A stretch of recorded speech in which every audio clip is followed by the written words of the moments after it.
A new report by an independent panel is highly critical of how Japan's leaders acted in the hours and days after the accident at the Fukushima Daiichi nuclear power plant.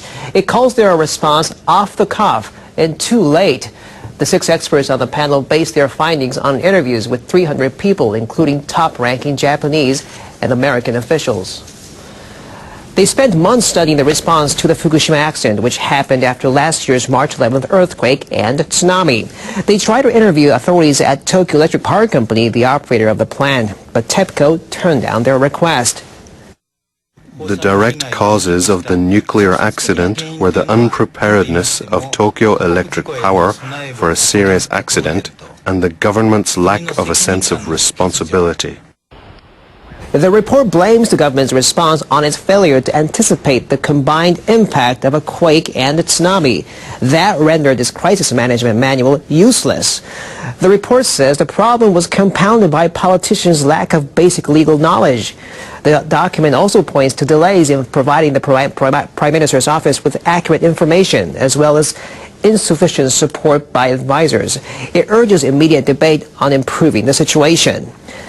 The report condemns the Nuclear and Industrial Safety Agency for failing to give professionals proper safety training. It says the agencies could not draw up plans to put the Fukushima plant under control because of a lack of skill and personnel. The report blames TEPCO for initially making things worse at the facility, not better. TEPCO workers did not immediately switch to an alternative cooling system after realizing the emergency condenser was not working. Then, they took too long to start the venting procedure to avert a major crisis. The committee chairman says the investigation has revealed what was going inside the Prime Minister's office and elsewhere at the time of the accident. The chairman also says Japan's organizations are ill-prepared to deal with the crisis, a problem that needs to be fixed as soon as possible. Let me see if I can compose myself after that. Japanese Prime Minister Yoshihiko Noda has instructed government ministers to work together so evacuees in Fukushima can return home as soon as possible. Noda spoke at an informal cabinet session on Tuesday. He said the government's top priority is to get people back home by speeding up decontamination work, infrastructure projects, and job creation measures. Reconstruction Minister Tatsuo Hirano said he has met with mayors from cities in evacuation zones. He says the government is working with local authorities to oversee an intermediate storage facility for radioactive soil in Fukushima. Some 160,000 people in the area are still unable to return home. The government plans to review the borders of the evacuation zones by the end of March. A separate investigation into the Fukushima meltdown has heard from a former U.S. nuclear regulatory chief. Richard Mers told the parliamentary panel that on-site experts should have the power to decide how to respond to an emergency situation at a plant. The former U.S. Nuclear Regulatory Commission chairman says there is still a lack of trust for the Japanese government and nuclear authorities, stemming from how they dealt with the accident. In my view, the only way to correct that is to have the public have access to the information and know what's happening and why it's happening, and have the confidence that decisions are being made on a proper basis.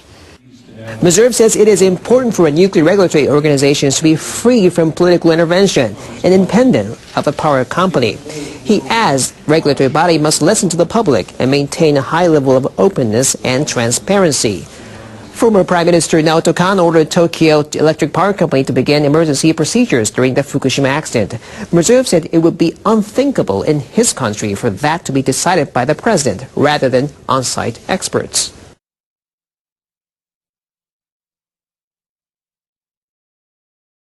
An independent panel says then Prime Minister Naoto Kan did not know of a tool that might have helped in the aftermath of the March 11th disaster. SPEEDY is a computer system that can predict the spread of radioactive materials. Panel members say Kan and those around him did not know it even existed. The 6-member panel of experts is expected to issue its report on the disaster during the day. The report says Kan and 4 other politicians blame Science Ministry officials for not informing them about SPEEDY. The government developed the system with a budget of 12 billion yen, or roughly 150 million US dollars. Former Cabinet Secretary Yukio Edano said he found out about the system in a media report several days after the disaster. At the time, the plant's number 2 reactor was spewing radioactive materials. Edano said bureaucrats told him later that they had decided not to inform him about Speedy because its calculations were not credible. They cited a lack of precise data on radiation. The panel charges in its report that Speedy was used as a tool to assure local residents about the safety of nuclear power and to obtain their consent to build the plant. The report also says the system should have been used more effectively to reduce residents' exposure to radiation as much as possible. The report also revealed that the government ignored the advice of U.S. authorities and failed to refer to U.S. nuclear safety guidelines. The independent panel says after 9/11, the U.S. Nuclear Regulatory Commission, or NRC, established guidelines for restoring nuclear reactors disabled by a terrorist attack. The panel says the U.S. Commission explained the guidelines to Japan's Nuclear and Industrial Safety Agency on at least 2 occasions. The NRC also asked Japan to improve the anti-terrorism measures at its nuclear facilities. But the independent panel says the agency did not adopt the recommended safety measures. The investigators say that if the guidelines had been followed, the damage at the Fukushima Daiichi nuclear plant would have been less severe. An independent investigative panel report says members of Japan's cabinet braced for an evacuation of Tokyo after the Fukushima nuclear accident. The 6-member expert panel is to issue a report on Tuesday based on interviews with 300 Japanese and U.S. government officials and others about their responses to the accident on March 11th last year. The report says the chief of the Fukushima Daiichi nuclear power plant informed the government 3 days after the accident that nuclear fuel rods there could melt because of cooling system failures. The information was reportedly sent to cabinet members and nuclear experts. Economy Minister Yukio Edano was the chief cabinet secretary at the time and served as the government's spokesperson. Edano says in the report that in the worst-case scenario, if the fuel rods continue to be exposed to the air, a large dose of the radioactive material could have been released and prevented workers from entering reactor buildings. Edano says he feared that problems could also occur at another nuclear plant in Fukushima and that Tokyo might have to be evacuated. He adds the cabinet was told of this scenario, but that the government chose not to make it public. The report stresses the need for discussions on information disclosure by the government during emergencies. Japan's Agriculture Ministry has decided to conditionally allow rice planting in some areas where unsafe levels of radiation were detected last year.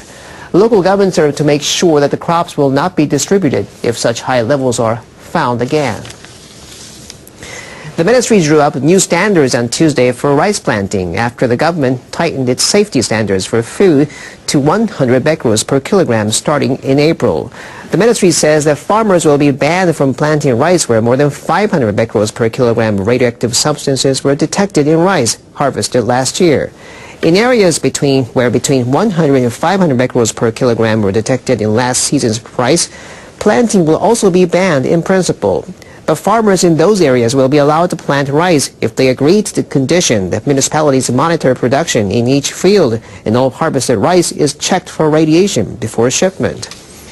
The plan comes in response to calls from farmers in Fukushima Prefecture saying that stricter rice planting restrictions would cause more people to give up farming at a time when the farming population is aging. Rice with readings of more than 100 becquerels will not be distributed.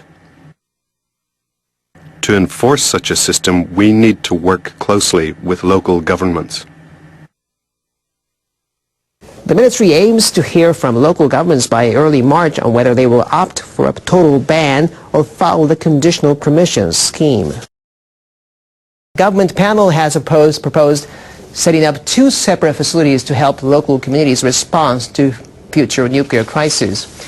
This comes after an off-site emergency response center failed to function properly during the Fukushima meltdown.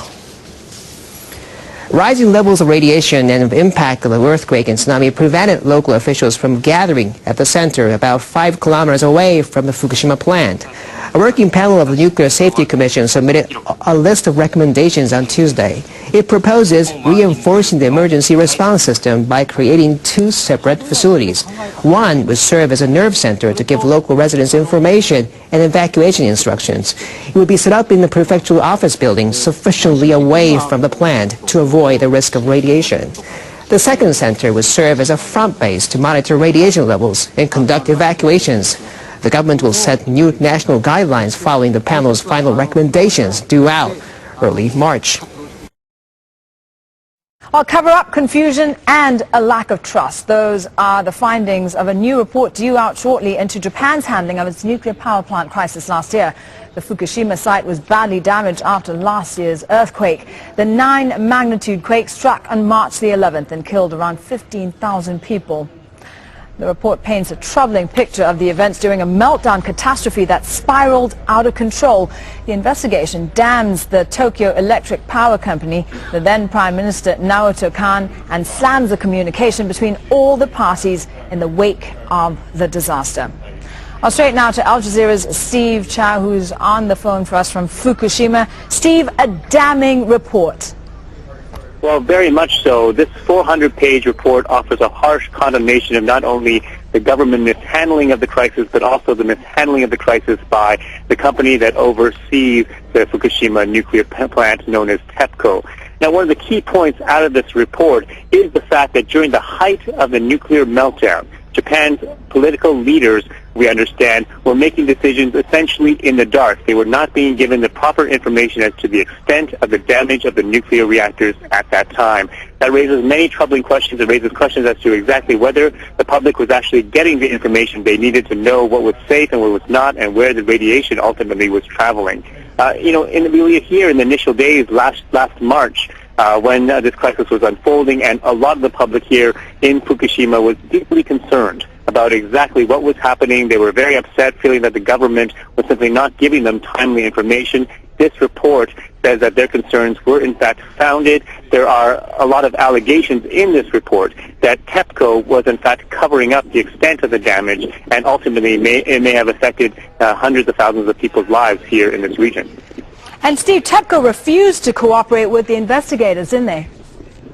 Well, that's right. We understand that the 30 investigators that were part of this committee that conducted this 6-month investigation, in fact, requested from TEPCO to have interviews with leading officials. They were repeatedly denied. But we understand that in all, they interviewed 300 people, including some TEPCO workers outside of the plant, outside of the control, if you will, of this company, and they offered a lot of insights into this.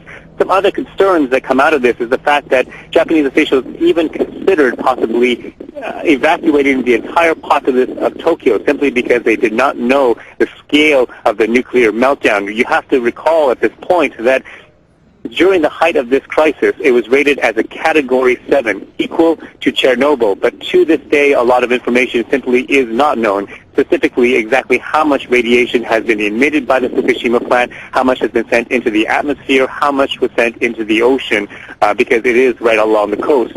There are also other troubling facts. The fact that the government ministries essentially had software to map the amount of radiation and the path of the radiation, but they simply did not share that with Japan's leaders. And it took an independent scientist weeks after this disaster to begin his own monitoring to tell the government that their 20-kilometer evacuation zone around the plant was simply not far enough and that the radiation had traveled many kilometers northwest of the Fukushima plant. So a lot of troubling questions will be raised following this release of this independent report, and many questions will be obviously directed towards the government here. Lots of questions, like you said, Steve, and very quickly, it's highly unusual, isn't it, for such open criticism of the government in highly controlled Japan?